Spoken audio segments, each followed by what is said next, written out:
Coming up on Mountain Hermeneutics, it just so happens to be Matthew's birthday. And since we're in the gift giving Christmas spirit, we're going to talk about whatever he wants to. So keep it right here. And I promise you, this is unscripted.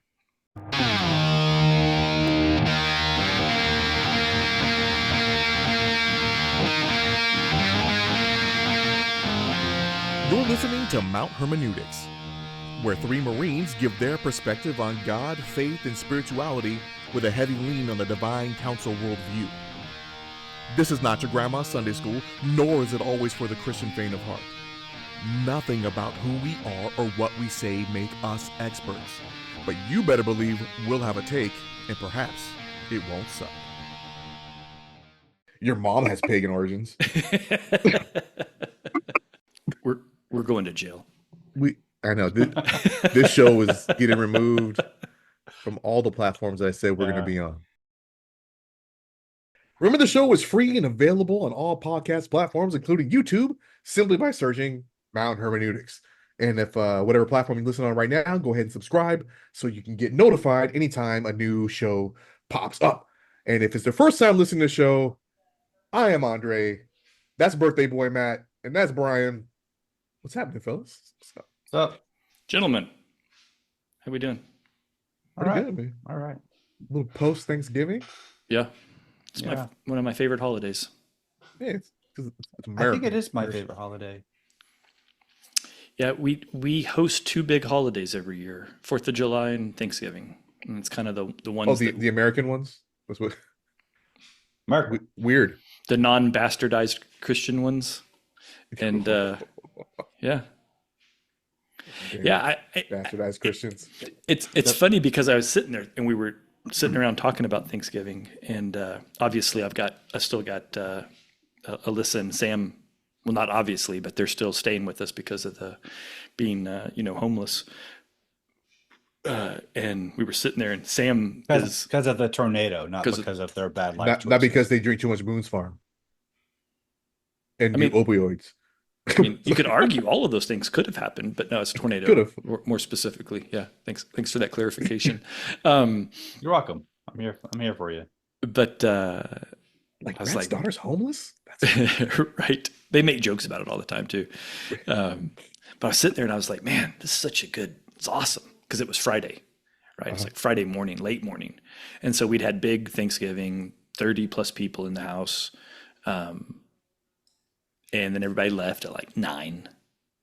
And no, maybe it was Thursday. It was still Thursday night. It was Thanksgiving night, and everybody had just left. And Carrie was kind of cleaning the kitchen as she was going, so the kitchen was already done. Everything's put away, and we just kind of plopped down on the couch, and we're like, it's only 9. And I'm like, and we got 3 days left in the weekend. That's why Thanksgiving's the best. That's a good feeling, man. It's the most properly orchestrated holiday that we have in America. Yeah, they should all be on Thursdays, or at least on Fridays. Like, I'm not suggesting, like, I'm not a freaking completely, insane person that thinks every holiday should be a 4-day, although that would be nice. But like Memorial Day, Labor Day, President's Day, if you get those days, they're Mondays. It's stupid. Like, having a holiday at the end of a 3-day weekend is pointless, because then you're exhausted and or hungover and tired to go to work on a Tuesday, which is just a Monday that's been moved. Right. And then when you only have 4 days to squeeze 5 days worth of work in, yeah, then you Tuesday sucks more than Monday. A bad week because you're trying to compress stuff. But just take that week off. But not Thanksgiving, because your compressed week is the week before. You do all of your actual Thanksgiving prep Wednesday night in lieu of a Thursday dinner supper, depending on your geography. Sure. Depending if you're north or south of the Mason-Dixon line. Or what kind of travel you're going to do. Sometimes people go to, right? Yeah. But, Matt for president. Broadly speaking, it's the best holiday. The 4th of July needs to be locked to a Friday. Speaking of holidays, the Marine Corps ball, right? The Marine Corps birthday is on November 10th. And then November 11th is Veterans Day. Right. It's the guaranteed Marine Corps hangover day. Right. So our sergeant major is like, no. Since we get 96s for Veterans Day, we're gonna do the Marine Corps, our birthday ball will fall on like the following Monday. Oh, he ain't So trying we to get be overshadowed so by Veterans he's Day. like, so we get back to back 96s. Hear me out. It's like, so I like it. Let him cook. Let him cook. that's what I'm saying. I'm He like can Monday. be I'm like Matt. He I'm can like be your running mate. Right. I'm like dog. I'm like dog Monday. I'm like we got to be to work on Tuesday. He's like not my Marines. There you go. That's the hangover day. Tuesday gets is off. So we get you get Saturday, Sunday. The ball goes on Monday night, and we'll see you back on in On formation Wednesday. Wednesday morning. Good to go. Hoorah. I'm like I'd follow that man into combat. that's right. So that's my guy. Yeah, but he should just flip it. He should just do the Marine Corps ball on the Thursday, Ooh, and then maybe. give you the Friday off, and then give you the weekend. He's thinking about it. I mean, give him my these number. are things. Yeah, these are. Tell these him are to give me a things call, so or have him watch the show. It depends. It depends on the venue he can get and stuff like that. So all of that is in. But you think about it, actually, it's even better for the Marine Corps ball from a planning and execution standpoint, because then you get the 4-day weekend of Veterans Day, and then basically you come to work on Monday to start doing the ball. So Monday, Tuesday, Wednesday is just ball planning and ball execution and logistics. Right. Have the ball on Thursday, and then Friday everybody can recover and whatnot, and then you got a weekend to be normal ready, and then just come back to work on Monday like nothing ever happened. Yeah, I like it. Yeah, I like it. Yeah, and you can do it like the week after, because all of November is Marine Corps Ramadan. So between November, December, game over. Like try to get something done. Yeah, I had shit to get done today. Ramadan. Ooh, Ramadan. There you go. Ooh, Ramadan. Ooh, Ramadan. I like that. Ooh, Ramadan. So the only thing that comes close to the greatness of the Friday of Thanksgiving weekend is that week of days that don't exist in between Christmas and New Year's. Right. Like what? Because that week is just awesome. I mean, who's doing anything? There's nothing real. Like we should just have the purge during that time. Because like laws should just not exist, because like days aren't real. It's cold outside. I think that would change the whole mood of this Christmas season. Yeah. Hey, I'm here for it. Let's do it. Let's just so you want to like I'm no great fan of the so-called Christmas season, but you want to just stop what we're doing and just go straight to mass murder. But you didn't say you have to, Brian. I'm just like that sounds like purge, what you're lobbying for. So the purge. I mean, look, you see the purge as a time for mass murder. I just see it as a time that the laws are turned off. You could also speed, right? You have to not pay your taxes. You can you're tax exempt for a few days. On Thanksgiving night I went and I saw Gladiator 2. How'd you like it? I enjoyed it thoroughly. Nice. And then Friday morning I watched the Metatron break it down and why did he pee on my party? That's because he's a Rome nerd. Yeah, historical accuracy. The twins at the same time. If we add the 1 and carry the 4, it's like, dude, it's a movie. The twins worked for the storyline, but it had to be while young Lucius was still of the fighting age. Like it's called plot armor. I haven't seen it yet, so. Yeah. But I do think your take of paying too much homage. It was close, right? They like stepped right up to the edge. I'm like, don't you do it? Don't you? Yeah. Okay, that's okay. So Brian, okay. I'm not gonna ruin anything. But Dre, did you catch what I perceive to be the Training Day Easter egg? Yes. Okay, good. So because it happened, and I'm the only one in the theater that laughed. Yes. And I was like, whoa! And my family, and they all looked at me like, what just happened? I was like, y'all did? Never mind. Right.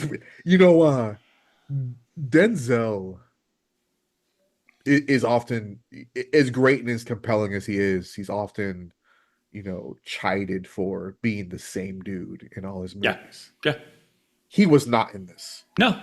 He had like the weird mannerisms, and he was, and he's an actual historical dude that could have been black. Actually, been a black guy. Yeah, but he admitted that he wasn't black.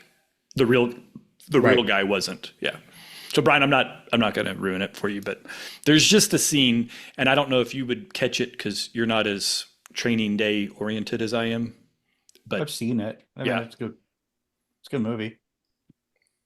Well, when you going to watch it? I don't. Training Day or Gladiator No, 2? Gladiator 2. Oh, I'll go tomorrow. You had like 72 days off. Like, I don't know where. I don't know. Maybe I'll And I think figure it out. Delani, I'm actually like, well, I thought we were going. I'm like, I'll go again. Right. Yeah, it's definitely a fun one. The only sequence that I feel, and this is weird for me to criticize a director of the level, right, of who we're talking about. Ridley here. Scott again? Yeah. Yes. Yeah, it was Ridley. There was one scene that I wish he had done differently. Okay. And it's when Lucius comes out at the end for the big thing. Right. They should have inverted and they should have showed it from her point of view.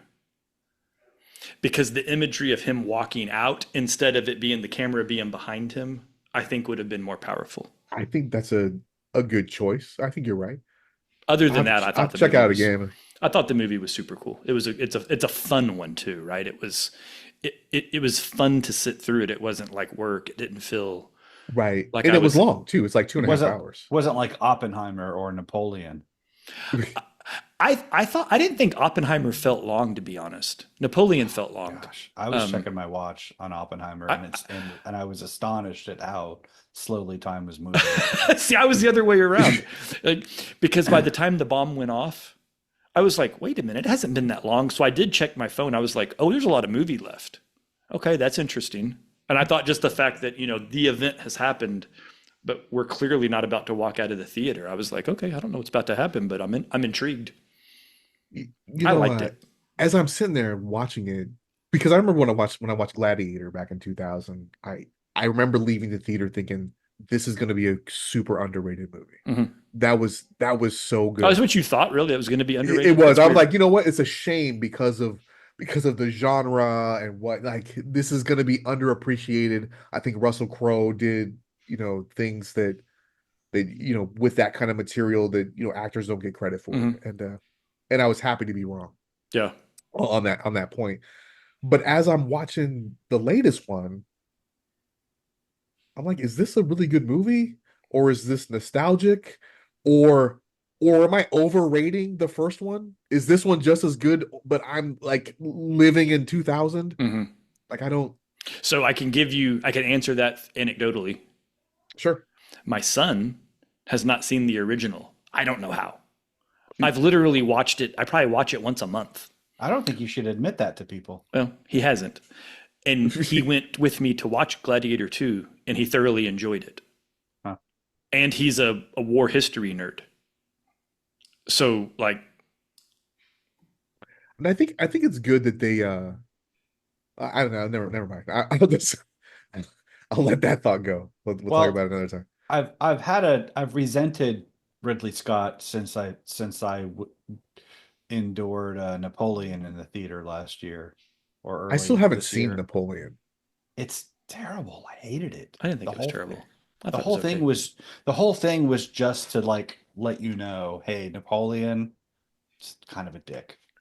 Killed a lot of people. Well, Bill and Ted told me that. Like, you ditched Napoleon? I wasn't even thinking of that. He was a dick. I wasn't even thinking of that. I'm like, so I don't need to watch it because I saw Bill and Ted. So yeah, pretty much. Yeah. Bill and Ted is like a way better version. You get the same information, much better package in Bill and Ted. Piggy. So I knew essentially nothing about Napoleon going into the movie. Okay. Like, I literally knew he was short, he was French, and he went too far. Like, that's literally all I really know about Napoleon. He wasn't actually short. I'm just telling you what I knew going into the movie. So when I went to watch Napoleon, the film, I had nothing from an expectation point of view going into it. I was just like, I'm here to learn about Napoleon. And I watched a movie that I'm sure told me some things that were true about him and some things that were Hollywood hyped and some things that were probably artistic liberties. Sure. And that's kind of how I felt when I went to see it. I didn't have any feelings. Yeah, the whole point was, yeah, he his gold digger promiscuous wife cheated on him and it messed him up, so he killed a bunch of people. The end. I mean, didn't that probably happen a lot in history? Probably, yeah. Yeah, Women. you should Am I right? I'm Emperor gonna conquer this Justinian. whole world because of you. Emperor Justinian, he had a rough time of it Yeah. because of his wife. Yeah. But yeah, most of human history is like basically like great men going to great lengths to impress women. Look at the Trojan War. Yeah, King yeah, David. yeah. I which is mean, which is a bunch At of first, peacocks out here. at first, I thought you were saying King David who fought in the Trojan War, and I was like, that that's was the not period. that's not Also that's not King David. accurate. Yeah. Wait, King David didn't fight in the Trojan War? Did not. No, he wasn't there. That King David wasn't out there yelling for uh oh shoot, what was his Hector, name? Hector. with his flowing locks and his perfectly chiseled body. Some random guy's like, man, I don't want to do that. And David's like, that's why your name will never be remembered, but mine will for the wrong war. In the wrong literature. Right. it does bug me that like I love that movie, but it does bug me that there was like no mention of What, Troy? in Troy. Okay, I Like was making sure I understood the subject Yeah. change that we just made. like there was no mention of the gods of Olympus. There's no mention of like Aphrodite and the golden apple and all that stuff. And Really? There They was didn't the mention it? slightest mention because the girl was a virgin for yeah, the she was for the She oracles. was of Apollo. Yeah. So Huh. that was, but you're right. It was, Yeah. it Like was, there was that. it was Well, certainly in the nothing like the Iliad, yeah, where in the the Iliad Iliad, was the gods are like fighting active side by side with characters. them. Yeah, Yeah. yeah, and like some of them are like actual like descendants of the gods, and like the gods are actually kind of moving them like chess pieces, Yeah. and What it's in the Nephilim is happening right now? like it. Yeah. Are you talking about the Iliad, or are there Nephilim there with you right now? He's talking about demigods. He's just Right. jumping to the Nephilim. So, Gotcha. Is there a good King David movie? I think we need one. Um, We need like a badass epic there's rated there's R. there's one with Richard Gere, and I want NC-17 or I'm out. it's pretty. It was pretty terrible. I mean, it was done in the 70s. There was a there wa- I mean, Richard Gere's I a think good it's choice. He's pretty Jewy. I think it's Turner that those there was this series of biblical movies in the 90s where they had like Ed Harris as Abraham, and they had I think it was Matthew Modine as Jacob, and there were some and nobody named, but they did one about Joseph that was pretty awesome. But they had the one about David was pretty forgettable, but they had one about Solomon that was a freaking awesome movie. It had Ben Cross played Solomon. Huh. And Solomon and yeah, his song would be a great movie. that was kind of who was that? The actress was she was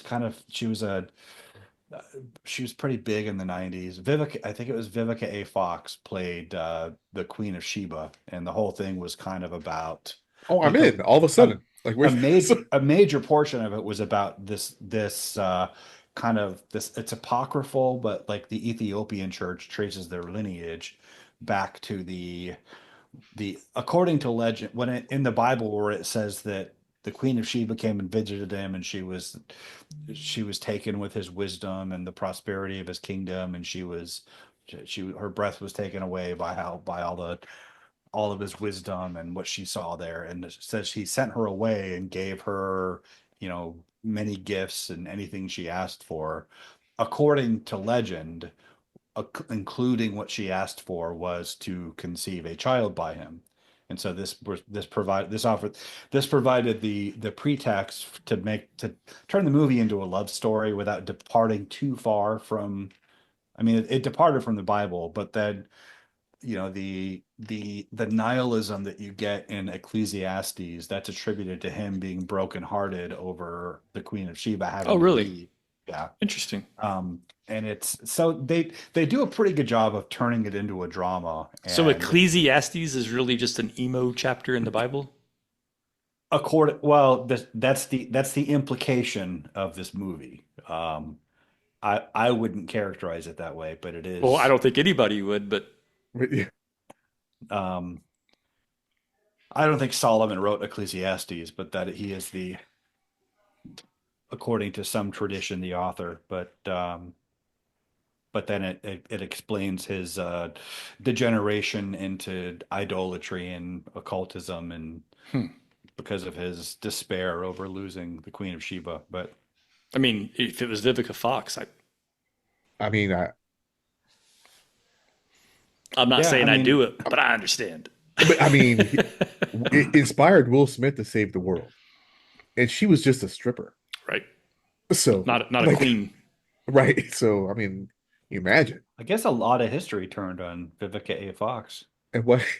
Yeah, And she why was a saved lieutenant Wakanda. going to a strip club? Well, what are you doing, lieutenant? He's a pilot. That's true. Right, they're not really lieutenants. So, He's a Marine. yeah, I mean, yeah, but you go to different kinds of speakeasies and stuff Oh, when you I want to have a do your cool Marine dirt. Corps ball story. Rah? So went to the first Marine Corps ball in 20 something years. And that was neat. Um, it's funny how nothing changes, and Right. yet and I mean, because Dre, you've seen him, progress. So Correct. but I like Oh, so I basically wouldn't know if anything's changed because because I'm it's in it. you don't see it I as can't see the much, right? forest through the trees, Yeah, right? yeah, yeah. So you just kind of slowly seen it. I like walked into my first one in forever, and it was interesting because it was a combat arms. It's a reserve unit, but it's a artillery battalion or artillery battery, I guess is what they're called. Um, and the message, which you got to see the same one, right? The one that headquarters Yep. puts out and all that, which was pretty cool. Um, the one takeaway that I had that I thought was really wild. I was just talking about this at a thing I was at 2 nights ago. I've been doing a bunch of veteran stuff, this damn Marine Corps League.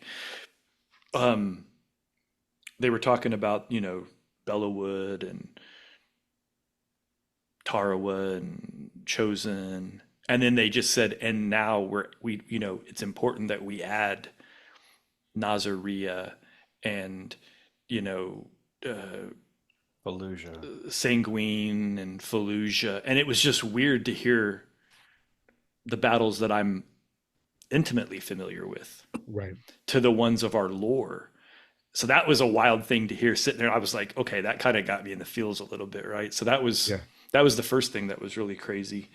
But then just seeing the Marines being, Marines, as soon as the ceremony was over and the dancing started, and all of a sudden there's all these like old women that just came out of nowhere, and all the young Marines, you're dancing with them, and they had started a little dance circle, Uh-huh. right? The few dancers, and there, of course, Sure. most guys aren't dancing, and they're trying to call guys out to come dance through it, whatever. And a lieutenant, was he a captain or a lieutenant? But there was a lieutenant that they got a hold of, and he went out there and danced with the boys for a minute, which was cool. And then of the Marine Corps League that I'm with, one of the older guys is in a motorized wheelchair, and he's actually in dress blues, and he's got a rack like this, and he's staff sergeant stripes. Hold that thought. And he's like, you know what? And he wheels around to get to the dance floor where the circle is, where all the young Marines are dancing. And the minute they saw him, they went nuts. And the circle opened up for him, and they circled him, and they started just hyping him up. And he just spun around in his chair for a couple of seconds. Then he kind of waved and wheeled off, and they went nuts Right. cheering for him. And I was like, okay, that was sweet seeing the boys, It's nice that we still respect our elders. Yeah. Like Yeah. we still do. And I run into it now. I'm not even old, right? Yeah. So it's but, yeah. But so that was cool. And then like not a couple of minutes after that, most of our guys, the Marine Corps League that I came with, they're like, hey, we're gonna get out of here. So it was like me, Carrie, that guy, his wife, and one other guy were all that was left. And we just kind of started, we had 2 tables, and then we consolidated to 1 table, and then we're like sitting all by each other. Everybody else is leaving. And they're like, y'all want to go down to the real bar and get out of here? We're like, yeah, let's get out of here. Right. Let's leave the kids to their ball, and we're going to go downstairs. So we went down. It's a nice hotel here in Oklahoma City. The Skirvin, Brian, is where we were. And so we ended up just sitting at a table in a quiet bar. And what it turned into was this old man telling us stories. So he's Vietnam era. He was infantry in Vietnam. So he's just sitting telling us stories. And it was like the other guy was a retired gunny who overlapped us. So he would have been like a senior gunny while we were, because I think he retired in like 96. So we just barely overlapped. He was that old guy we made fun of. Exactly. But then there's this guy, right? And we're all just listening to him, and he was just in the mood to tell stories and telling us about how his dad was a sergeant major, and when he was like 14 he used to just go on base, and he was a runner for some staff sergeant or some gunny because he wanted to be around Marines all the time and stuff. And so then fast forward, Marine Corps, Vietnam. Well, after he got out of the Marine Corps, for some reason he got out, he ended up getting into the Army. He was a command sergeant major in the Army. But so that's cute that he would wear his staff sergeant, chevrons. Yep. He's in the Marine Corps League. He's the sergeant at arms for my Marine Corps League detachment. And that's where he spends all of his time. That's who he is, even though he was a command sergeant major in the Army. So I thought that was really cool. Yeah, that's yeah, for sure. That's the identity he held on to, rather than But now all of that, half of his medals were Army medals, right? Because you get one for like waking up. Yeah, so. Especially being a command sergeant major. Yeah, in Vietnam, you could like murk an entire unit and be like, yeah, you might. They're like, here's a circle, go away. Here's a letter of appreciation. We'll send it to your mother. You're not making it back anyway. But yeah, I think it's interesting that I've actually reached the point where there's Marines that have no idea what it's like in the Middle East, right? So it's us being in it for, I was basically entire 20 years of that conflict, either supporting it or being, neck deep in it, and to have like sergeants or young staff NCOs, they're peacetime Marines that have never, there was some kids at the ball, at Delaney's ball, that didn't have a national defense. There was a couple of this one. And you're like, I saw him and I was like, what? Look. The kid eating the cake was born in 2006. I think that's like the only medal I got was a national defense medal. I have 2 of those. You didn't get your good conduct? Okay. That's the other one. Yeah.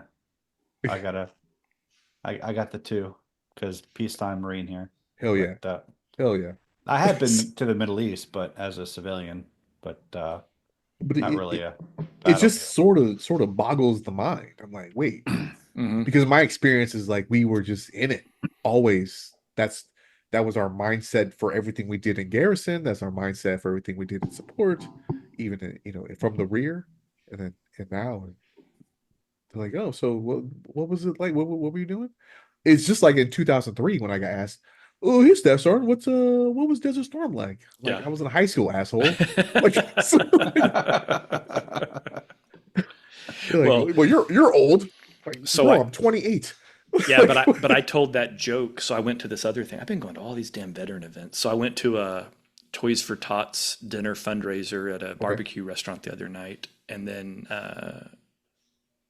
yesterday Carrie basically forced me into going to this event. There's this thing called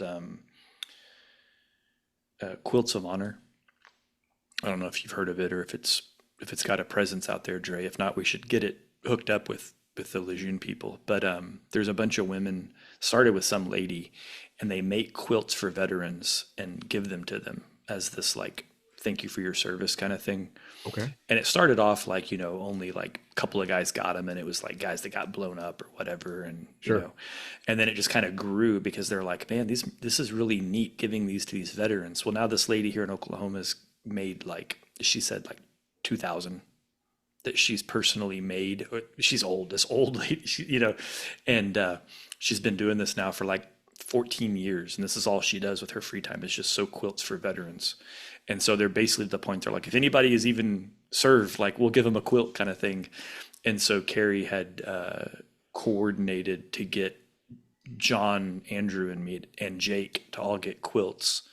But she used my birthday as the lie to tell everybody, hey, y'all want to come have dinner with Matt for his birthday? It's going to be at this restaurant. And then there was all these other people and vets and stuff. And like Jake walked in and was like, the fuck? John and Andrew both came in. They were like, and I'm like, I wasn't given a choice in the matter. And so, so they gave them to us and presented us to them. And, this old lady, and she's, they do this whole ceremony where they wrap you in it. And then they give you a chance to talk to the rest of the room and like, tell about, you can tell as much or as little as you want, whatever. But it was funny because I'm kind of sitting there and I'm like, what do I want to say? And I was kind of thinking about it. And what I said to the room was, I said, I hate this stuff. I don't even like going to veterans events. I don't wear veteran caps. It's not me. And I've never been that guy. I said, but what I've also starting to realize is some of these veteran events are just as important for the family of the veterans. And it's important for veterans to see veterans getting attention. So some of us that don't like the attention need to take it for the team, for the broader team, because there might be a vet that's afraid to ask for help. But if he sees one of us getting attention and we can drag him into that environment, then they might get what they need out of it. So I don't know. I felt like it was a good take when I said it, but I do hate that stuff. And Carrie goes to a veteran event probably like every 3 days. And she's like, come to this thing. And I'm like, pass. The only reason I went to this one was she was like, well, I'm doing it. I'm getting you a quilt. I'm like, don't want a quilt, not going to an event where they give me a quilt. She's like, well, I want your brothers to get one also. They also won't want one. And she goes, but your mom's going to be there and she gets to see y'all get them. And I'm like, fine, I'll go. Right. I guess I don't need any veteran stuff because I live and work on Camp Pendleton. That's true. I'm immersed in this world.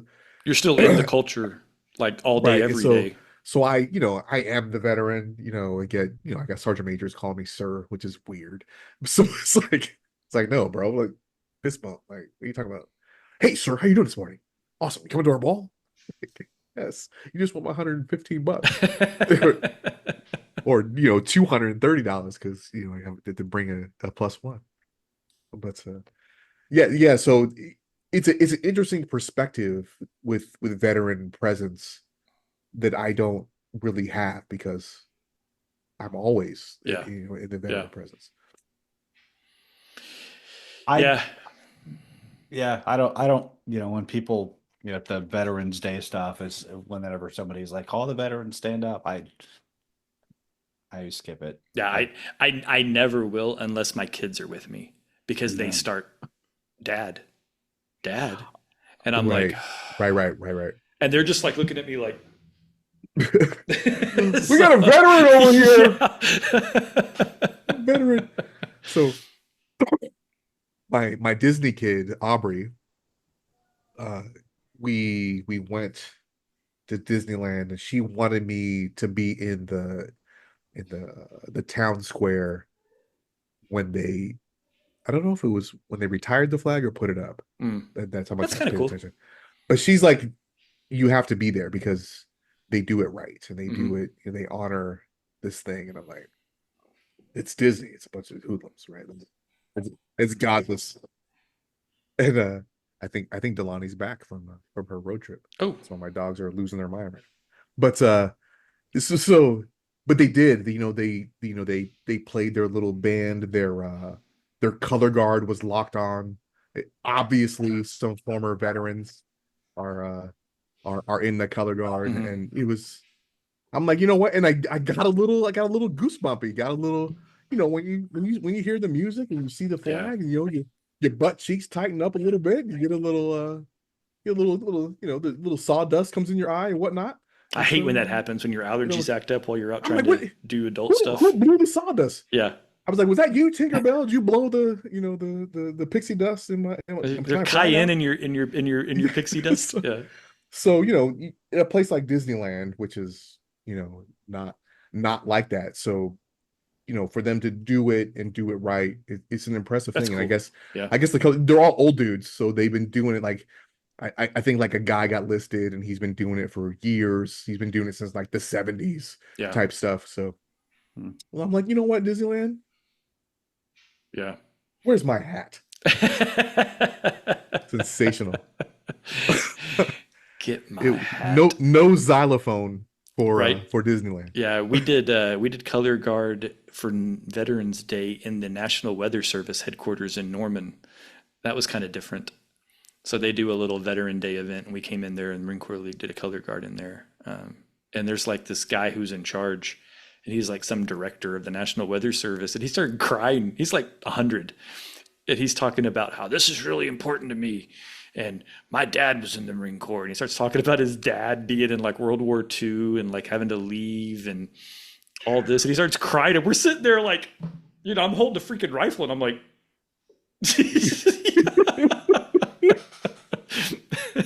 I'm like, you can't make us start crying while we're standing here doing color guard. Like, knock it off. Man.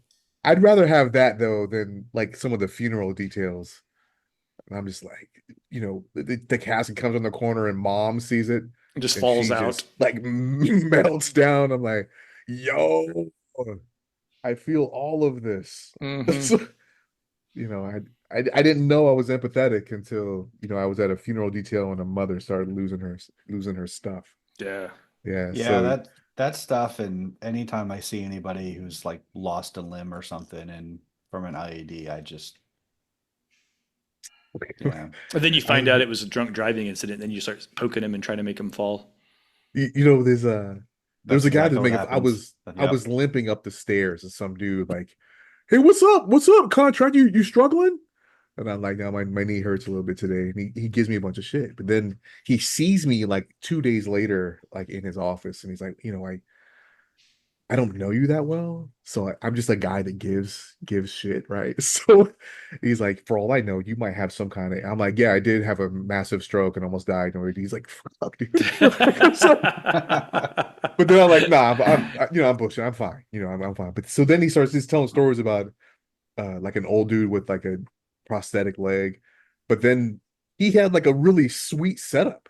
The dude's like, how do I get one of those? Right? And they just start going back and forth, and it's just that weird dark vet humor, where we're not afraid to disparage ourselves, and even it looks dark, and people are like, how can you say that to another person? And I'm like, what? He gets it. Yeah, it's kind of like when my son-in-law went off to boot camp, and like Delani is like, hey, give him something motivational, give him something. And like, I looked at him like, hey, listen, you're gonna go to boot camp, don't suck. And she was so mad at me.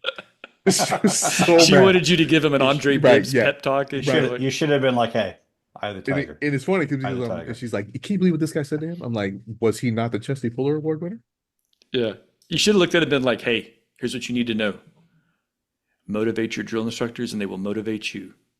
Also, don't fear the Reaper. Right. Don't fear it. Where's the Reaper, sir? You see the clouds? Past that. What are we talking about? Yeah. Oh man, that's good stuff. Yeah. So it's kind of cool because I bet our listeners don't know what the Reaper is. It's a good song. Alan does. Well, that's okay. Well, I guess that's most of our listeners. Right. Yeah. They can look it up, or they can sing the Blue Oyster Cult song. Right. Don't fear the Reaper. Live grenade, gangway. So I guess we could explain that to the non-Marine Corps listeners and to the nasty Paris Island Marines that might be out there listening. The Reaper is a mountain on Camp Pendleton, and it's supposedly the hardest, steepest, most terrible thing to climb, and so it takes on a bit of lore in in boot camp that, when you It get to gets the up- field, it you got to gets all climb the built Reaper up and it's and really everybody- hard. And yeah. All the Marines all the recruits who are like a couple weeks ahead of you, but they're like working in the chow hall or something.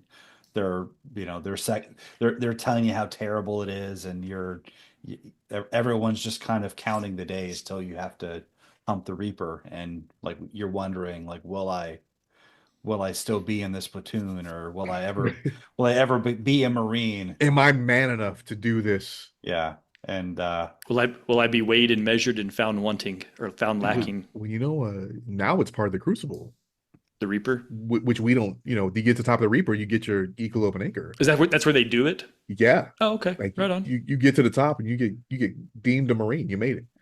I used to tell Crucible Marines that in the old Corps, all of boot camp was the Crucible. You're right. It's funny.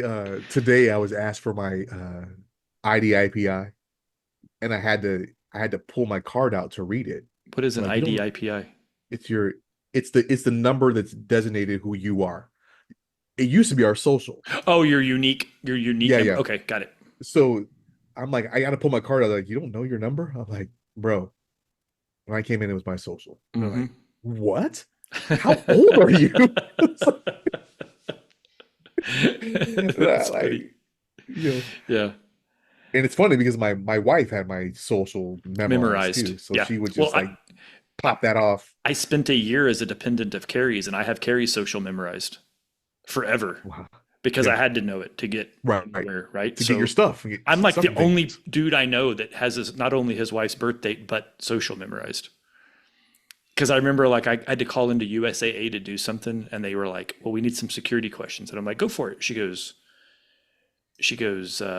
what's your this? And she goes, here's a toughie, your wife's birthday. And she's like trying to be funny about it. And I rattled it off, and she was like, oh. She was like, do you know how often? She was like, I have to convince husbands that I'm not going to call their wives and tell them that they didn't know their birth date. I'm not the greatest when it comes to this stuff, but I know her birthday. Yeah. I don't know. I barely knew her phone number there. Yeah, I had to pick up her dry cleaning. That's different, dude. Because if you and the lady's like, you'd be surprised who don't know their own phone number. I know Carrie's. She's had it for a very long time. And the joke in our family is me and Alyssa and Austin all give Carrie's phone number when we sign up for stuff at stores. Carrie gets all the spam. I like it. That's good. So yeah, man. So it's Matt's birthday. We didn't even get into hating Christmas. We'll have to hold that for another episode. Yeah. I mean, we got weeks left until Christmas, right? So we can. I'll have more Christmas shirts before we get there. We'll have our annual hate Christmas episode. It says Big Nick Energy. Oh, okay. I see what you did there. Mm-hmm. Wait till you see my next one. It's okay. in production currently. Very nice. Well, guys, did you solve your birthday? Yeah, it's solved. Yeah, it's solved. Jonathan, so you did not solve my brother's birthday. It's terrible. I'm 48. I hate it. Woo! I feel old this time. We're not 48. I thought we were 38. I am 6 months away from 50. That's wild. 6. That's freaking crazy. I didn't know you were. I didn't know you were older than us. I thought he's a grade ahead of us, Brian. Yeah, I was a late joiner. By late, I was 19. So in fact, because I was 19, I went in May. So the 17-year-olds and all of the 24-year-olds were all in my boot camp. Yeah, because all the high school kids were still in school. Right. So the super young and all the old people, I had a 30-year-old dude around and former Army guys, and they were just filling up slots. And my platoon was only 50. That's crazy. I had 84. I had 90 something. We ended up graduating 70 from all the joins, all the pickups along the way, because we were in that weird off cycle. Yeah. Weird. right? I think my platoon was constantly in flux. I couldn't tell you a single number. I mean, I think they're all that way. Yeah, I like the first week when a dude, I was like, oh man, I could probably get down with this guy, right? And then he like drug gone. gone. I was like, is this what it was like in the U-boats? Like,